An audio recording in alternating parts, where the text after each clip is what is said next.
कि भगवान अशुद्धियों को सूर्य के ताप से शुद्ध कर देते हैं और उसे शुद्ध करके भगवान जगत को पानी वर्षा के रूप में वापस देते हैं, जिससे सबको पीने का पानी मिल सके और जीवन सुचारू रूप से चल सके। फिर हमने जाना कि भगवान इस श्लोक में बता रहे हैं हमें जीने की शक्ति भगवान से ही मिलती है और साक्षात मृत्यु भी भगवान ही। जैसे हम आगे भगवान के विराट रूप के बारे में पढ़ेंगे तो हम जानेंगे कि जो योद्धा महाभारत के युद्ध में मारे जाएंगे वो अर्जुन को भगवान के विराट रूप के मुंह में जाते हुए दिखते हैं। जब अर्जुन को भगवान अपने विराट रूप के दर्शन कराते हैं तब। तो इससे हमें यही समझ आता है कि भगवान ही साक्षात काल है। फिर यहाँ पे हमने जाना कि भगवान सत और असत दोनों है। तो इसका क्या अर्थ होगा? इसका ये अर्थ है कि जैसा हमने पढ़ा है महाविष्णु भगवान जो है वो महाविष्णु जो होते हैं उनके श्वास छोड़ने पर बहुत सारे सैकड़ों ब्रह्मांड उत्पन्न होते हैं और उनके सांस लेने पर वो ब्रह्मांड वापस उनकी बॉडी में लीन हो जाते हैं। तो जब भगवान महाविष्णु सांस छोड़ते हैं अपना तो सैकड़ों ब्रह्मांड उत्पन्न होते हैं। हर ब्रह्मांड में महाविष्णु गर्भोदक्षाई विष्णु के रूप में विस्तार करते हैं। तो जो गर्भोदक्षाई विष्णु है उनके नाभि कमल से ब्रह्मा जी उत्पन्न होते हैं और ब्रह्मा जी फिर उस ब्रह्मांड की रचना करते हैं, जीवों को चर अचर वस्तुओं को बनाते हैं और फिर गर्भोदक्षाई विष्णु का ही अंश रूप में क्षीरोदक्षाई विष्णु हर एक जीव के अंदर परमात्मा रूप में स्थापित हो जाते हैं, साक्षी बन के रहते हैं। तो इससे हम क्या समझ पाते हैं कि सृष्टि के जो ये संसार है इसकी सृष्टि से लेके इसके अंत तक जब तक भगवान सांस छोड़ते हैं तो ब्रह्मांड उत्पन्न होते हैं, जब वो लेते हैं तो ब्रह्मांड नष्ट हो जाते हैं, विलीन हो जाते हैं।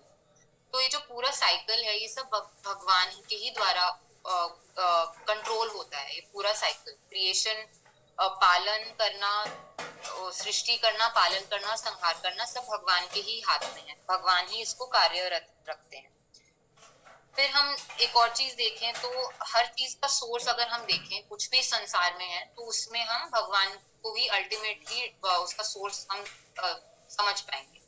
जैसे राधा मोहन प्रभु जी एग्जाम्पल देते हैं कि अगर हम कुर्सी देखें, फॉर एग्जाम्पल लकड़ी की कुर्सी देखें, वुडन चेयर, तो कोई बोल सकता है कि ये तो आदमी ने बनाई है, ये भगवान ने थोड़ी बनाई है। लेकिन अगर हम देखें कि वो जो चेयर बनी है उसका सोर्स क्या है, वो है लकड़ी। और लकड़ी तो आदमी ने नहीं बनाई, लकड़ी मिली हमें पेड़ से। और पेड़ कैसे हुआ, कैसे बना? बीज से। तो बीज भी किसी आदमी ने तो नहीं बनाया, ये तो भगवान ने स्वयं हमें प्रोवाइड किया है। तो भगवान ने ही ये बीज बनाया और हमारी समृद्धि और सुविधा के लिए हमें ये सारी नेचुरल रिसोर्सेज दी हैं भगवान ने।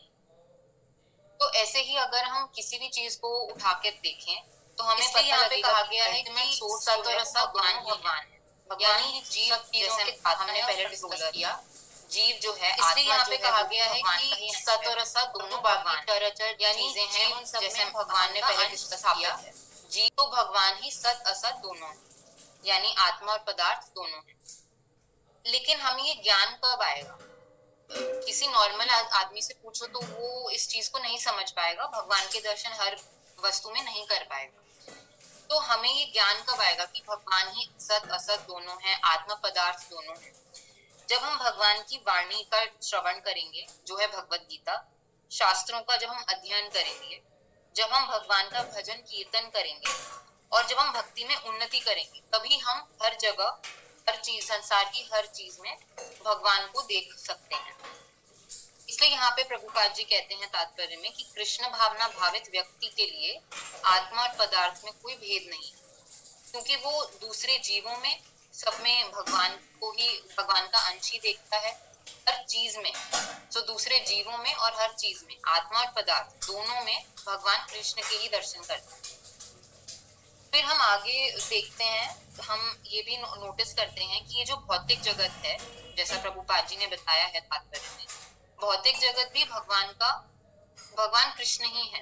बेसिकली देखा जाए तो भगवान कृष्ण का ही विराट रूप है, लेकिन भगवान का मूल रूप है उनका द्विभुजी रूप, उनका शांत सुंदर रूप जो गोलोक धाम में होता है, और वो भगवान का बेस्ट रूप है। वो भक्ति के लिए भगवान का बेस्ट रूप बताया जाता है। हम नवदीक्षितों के इनफैक्ट सभी के लिए, सब भक्तों के लिए कहा जाता है कि भगवान का श्याम सुंदर रूप ही है जिसकी हमें, जिसके ऊपर हमें कंसंट्रेट करना चाहिए, जिसका ध्यान करना चाहिए, जिसकी सेवा और पूजा करनी चाहिए। लेकिन ऐसा क्यों है? क्यों? क्योंकि भगवान के उस रूप में वो जीव के बहुत निकट आ जाते हैं।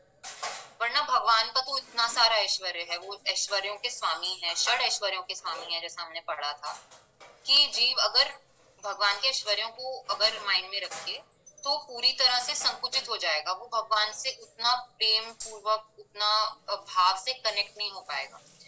इसलिए भगवान अपने नित्य रूप में वृंदावन में यानी गोलोक धाम में ग्वाल बाल रूप में रहते हैं, क्योंकि उनसे हर जीव अपने अपने भाव के हिसाब से भगवान से आसानी से कनेक्ट हो सकता है, उनसे प्रेम कर सकता है और उस प्रेम में रस का आदान प्रदान कर सकता है। भगवान भी उसको रेसिप्रोकेट करते हैं। जबकि अगर हम भगवान के ऐश्वर्यों को माइंड में रखते तो हम उतना भाव से उनकी सेवा या उनसे कनेक्ट नहीं कर पाते। तो अब क्योंकि भगवान इतने ऐश्वर्यवान होके भी इतने दयालु हैं कि वो अपने नित्य रूप में रहते हैं, जिससे हम उनसे किसी भी भाव में आसानी से कनेक्ट कर सकें, इसलिए हमें तुरंत उनसे कनेक्ट हो जाना चाहिए। वो इतने दयालु हैं, वो हमें चांस देते हैं कि तुम किसी भी भाव में मुझसे कनेक्ट हो सकते हो। और जो वृंदावन धाम है बेसिकली गोलोक धाम